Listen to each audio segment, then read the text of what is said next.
जय हिंद साथियों, मैं Raghuraj Singh, ex army soldier, physical defence academy director and coach. दोस्तों, आपका इस वीडियो में स्वागत करता हूं। आज का हमारा टॉपिक है बीएसएफ रनिंग, यानी बीएसएफ रनिंग कैसे पास करें, किस तरह से रहें, यानी टिप्स एंड ट्रिक्स के बारे में जानकारी देना है। तो इस वीडियो में आप लास्ट तक बने रहें और देखते रहें, और हो सकता है ये वीडियो देख करके आपकी रनिंग अच्छी हो जाए और लास्ट में आप फेल भी नहीं होंगे और आपका बहुत ही अच्छा रिजल्ट आएगा। जब ये वीडियो आप पूरा देखेंगे तभी ये होगा। और दोस्तों, और भी वीडियो इस तरह के नॉलेज वाले कई बनाए हुए हैं जो कि लिंक डिस्क्रिप्शन में दिया हुआ है, चाहें तो आप उन्हें देख सकते हैं। और अभी मेरा ये यूपी पुलिस और अग्निवीर बैच स्टार्ट है। आप जल्दी से जल्दी ज्वाइन करके और 100% आप सफलता पा सकते हैं। यदि आप मेरे पास आएंगे समय से तभी मैं करवा पाऊंगा। और अभी ये शुरू है, अभी इसमें लापरवाही न बरतें, जल्दी से जल्दी आ जाएं। और दोस्तों, तो इसके बारे में अभी लेते हैं जो टॉपिक है हमारा उसकी तरफ। इसके बाद में इनका रनिंग भी हम एक थोड़ा सा करके दिखाएंगे। आप जो है उस तरह से इसमें वीडियो में लास्ट तक बने रहें और देखते रहें। यानी टिप्स एंड ट्रिक्स के ऊपर है मेन तो ये पहले अहमियत वाला पॉइंट जो है इसमें यही है, तो आप इनको ज़रूर देखें। और दोस्तों, सबसे पहले ये है कि अभी जब आप रनिंग के लिए जाते हैं और अभी ये लास्ट टाइम चल रहा है आपका, लास्ट टाइम पे आपको अपने शरीर को बिल्कुल सेफ बना करके रखना है। जैसा कि आप कहीं वाहन में जा रहे हैं या खास तौर पे जो बाइक से जो दुर्घटनाएं जो होती हैं, वो चलते चलते कब कौन किसको लगा जाए कोई भरोसा नहीं है। रोड पे यदि आप सही भी चल रहे हैं तब भी कोई भरोसा नहीं है, दूसरा कैसे चल रहा है ये किसी को पता नहीं है। तो अगर गलती उसकी होगी आप चपेटे में आ जाएंगे। तो इस वजह से अपने हाथ पैर की सुरक्षा करने के लिए आपको घर से सबसे पहले तो कम निकलने की कोशिश करना है, और दूसरा निकलना भी पड़ रहा है तो बहुत सावधानी पूर्वक निकलें और चलते रहें। और दूसरा, जैसे ही आपकी रनिंग एक दिन पहले, यानी क्या कहते हैं, जब आप अपने सेंटर पर पहुंच जाते हैं तो उस दौरान क्या करें कि एक दिन पहले आपको खाना बहुत ही हल्का खाना है, कम खाना है, यानी हार्ड कोई खाना नहीं खाएंगे। जिस तरह से खासतौर पर जो नॉन वेज वगैरह जो ये खाते हैं तो उनके लिए मैं बता रहा हूँ। और शाम के टाइम, यानी आपको पहले तो जब आप 4 रोटी खाते हैं तो 1 रोटी खाने की कोशिश करें, नहीं तो वो भी नहीं खाएंगे। एक दिन खाने से कहीं कुछ नहीं होता है, कहीं कोई नहीं मरा है ना मरेगा, ये मेरी गारंटी है, लिख लो आप लोग, कुछ नहीं होने वाला है, ठीक है ना। और दूसरा, अगर फिर भी अगर आपको यदि जैसे दूसरे दिन 5 किलोमीटर सुबह मॉर्निंग में होना ही है, ये तो आपको क्लियर है, तो आप क्या करें, शाम के टाइम अगर ज़्यादा भूख लगती है या इस टाइप से होता है तो 2 या 3 केले तक आप खा सकते हैं शाम के टाइम, जो कि वो आपके लिए एनर्जी पूरा अगले दिन के लिए भी थोड़ा सा वो करेंगे। और जिसको भूख भी लगती है तो कोई दिक्कत नहीं है, भूख थोड़ा बहुत सहन करो। और दूसरा क्या होगा, आपका जैसे पानी वगैरह ये चीज़ें आप पीते रहें, इसमें बिल्कुल लापरवाही न बरतें। पेट आपका बिल्कुल खाली जैसा लगना चाहिए, ये लगना चाहिए कि पेट के अंदर कुछ है ही नहीं। तो इस तरह से आप अपनी रनिंग जो है अगले दिन 5 किलोमीटर आसानी से पूरा करेंगे। और शुरू से लेकर के जैसे आपने जैसे अभी प्रैक्टिस की हुई है, जैसे मेरे अभी यहाँ पर जो ये छात्र ये सब खड़े हुए हैं, इनको मैं अभी क्या है उस टाइप से जो है मैं प्रैक्टिस करवाता हूँ कि मेरा सिर्फ इनसे यही कहना रहता है कि जो आपका इवेंट है, जैसे यानी आपका कोई भी है, भले ही चाहे 1600 मीटर है या 5 किलोमीटर है या जितना भी है, तो आप उसके हिसाब से आप अपने स्टेप को बराबर और एक बराबर करने की कोशिश करें। मतलब यानी आपको 1600 मीटर दौड़ना है तो 1600 मीटर तक की जो टाइमिंग है, टाइमिंग के साथ एडजस्ट करके प्रैक्टिस करें। और इसी हिसाब से जो आपने प्रैक्टिस कर रखी है अभी 5 किलोमीटर की, वही काम में आने वाली है। इससे और उससे ज़्यादा तो कुछ काम में आने वाला है नहीं, क्योंकि जब आपने जो आपका जो रिदम है शुरू से लेकर के लास्ट तक 5 किलोमीटर तक या 1600 मीटर तक वही एक ही कदम रहने चाहिए, स्टेप बीच में दौड़ना टूटने नहीं चाहिए। और आपके जो स्टेप है शुरू से जो आपने स्टार्ट किया है उसके बाद में कम नहीं होना चाहिए। यानी आपने शुरू में जो स्टेप उठाया, धीरे धीरे करके क्या होता है, एनर्जी कम होती है और कम होते जाते हैं।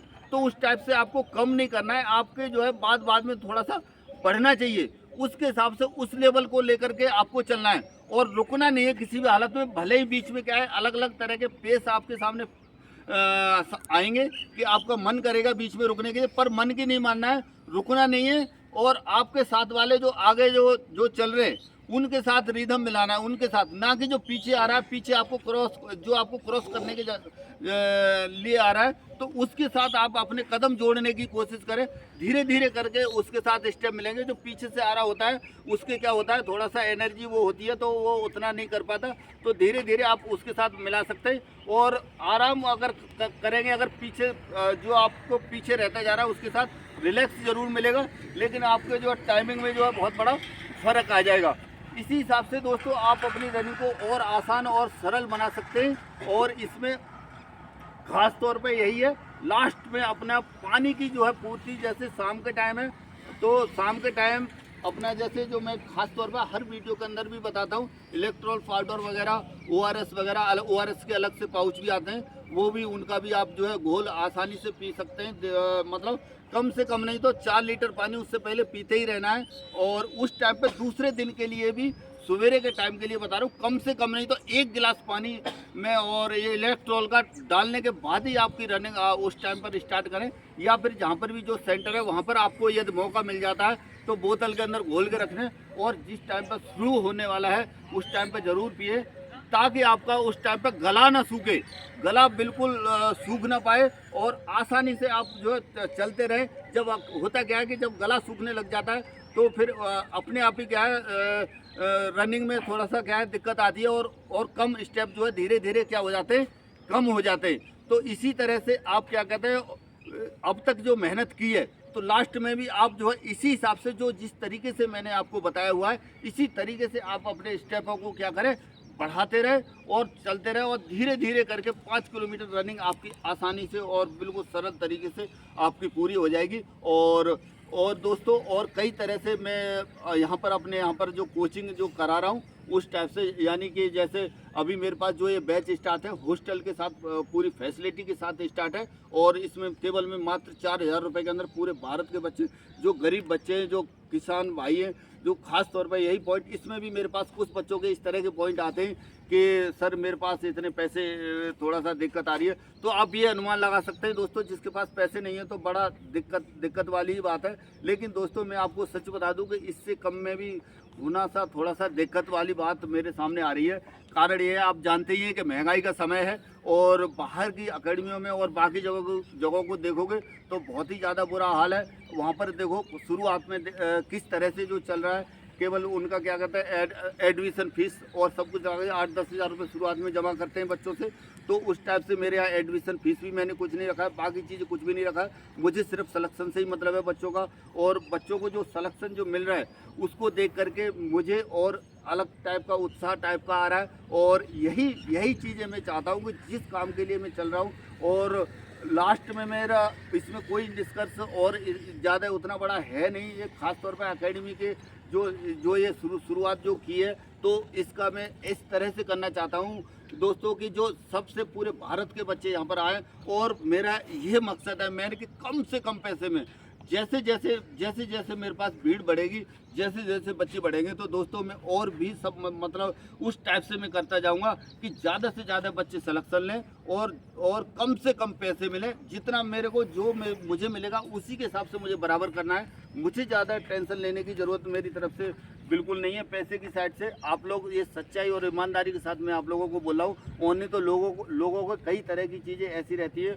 और कई तरह के कमेंट भी इस टाइप के रहते हैं कि लोग समझते नहीं हैं। लोग अपना सिर्फ, जो जैसे लोग होते हैं वो वैसा, उनकी भावनाएं कुछ इस टाइप की रहती है, जो जैसे होते हैं वो वैसा ही सोचता है, दूसरे को भी उसको उसी तरह के लोग दिखते हैं। लेकिन ऐसा यहाँ पर है नहीं, और आप जो है बिल्कुल निश्चिंत होकर के, भय मुक्त होकर के, और किसी भी साइड से बिल्कुल फिक्र ना करें। और हॉस्टल के लिए या फिर ग्राउंड के लिए जो लोकल में रह रहे हैं, तो लोकल वाले बच्चे तो फ़ायदा उठा ही रहे हैं मेरे पास रह करके। जो बाहर से जो आना चाह रहे हैं तो वो जल्दी से जल्दी आ जाए। और मैं आपको ये मेरी 100% गारंटी है किसी भी साइड से, और मैं हर साइड से मैं हेल्प करूँगा, और कोई भी आपको टेंशन नहीं होने दूँगा। आप आ जाएँ और बिल्कुल ट्रेनिंग करें, और अच्छी तरह से, और हर चीज़ में 100% सफलता दिलवाऊंगा दोस्तों। यदि आप मेरी तरह से बताए हुए तौर तरीकों के हिसाब से चलेंगे तो ये मेरी गारंटी है।